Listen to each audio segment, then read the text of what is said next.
I am trying out new types of content, so please give me some feedback in the comments and whether you like the discussion or not. I hope that these types of deck analysis of meta decks can help you decide on whether or not to invest on these decks, so that you don't waste your gems or money on decks that aren't as good as they seem.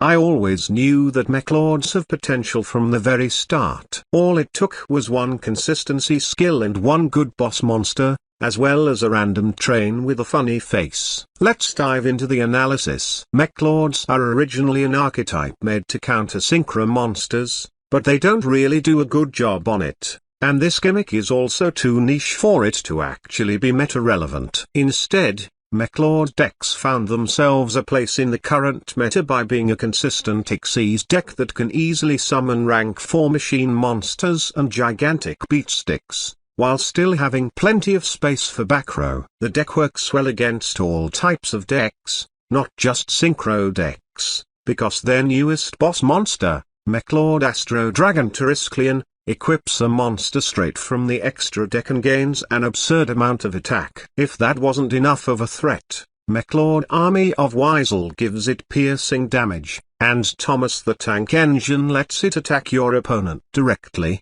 Let's go over the deck stats. The major appeal of the deck is its sheer consistency. Any Meklord card allows you to start your combo thanks to the incredibly powerful Meklord skill. The deck is so consistent that it can work perfectly even in a 30-card deck. The deck functions almost entirely on a 1-card combo, along with the occasional Triskelion in hand, which frees up a ton of deck space for all sorts of staples. The deck also has an in-archetype Pot of Greed, which can also be searched with the skill, giving the deck a ton of card advantage and consistency. Follow-up is also not an issue as the skill can be activated twice, and you can search your combo pieces using Gidja Giant. The offensive power of this deck is also spectacular. This is mostly due to the insanely high attack of Triskelion, and the fact that you can make it able to attack directly. It can be searched by the skill, and its summoning conditions are also hilariously low,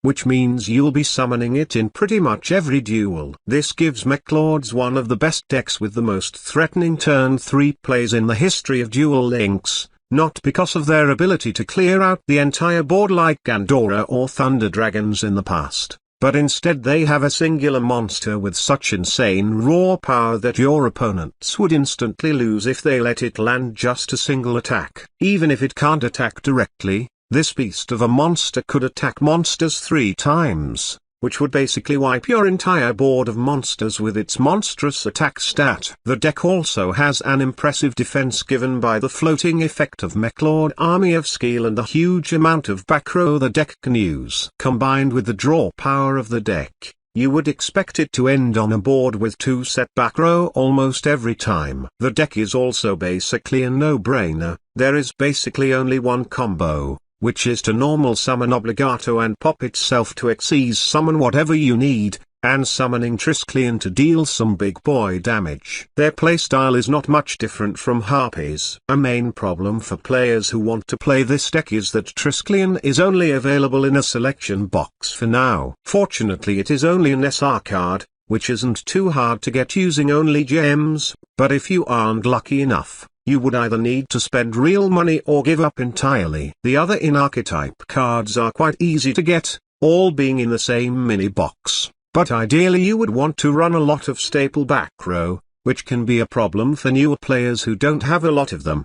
Another problem is its normal summon reliancy. The deck can combo off using only a single copy of Obligato, but that also means that their entire deck would fall apart if their Obligato gets disrupted in any way, in which case, they would need to either rely on their Meklord Emperor Weisel, which some decks don't even use, or just sit on 2 back row and pray. Being reliant on a continuous spell as their main searcher also makes Mystical Space Typhoon or similar quick effect back row removal a powerful counter to reduce their consistency.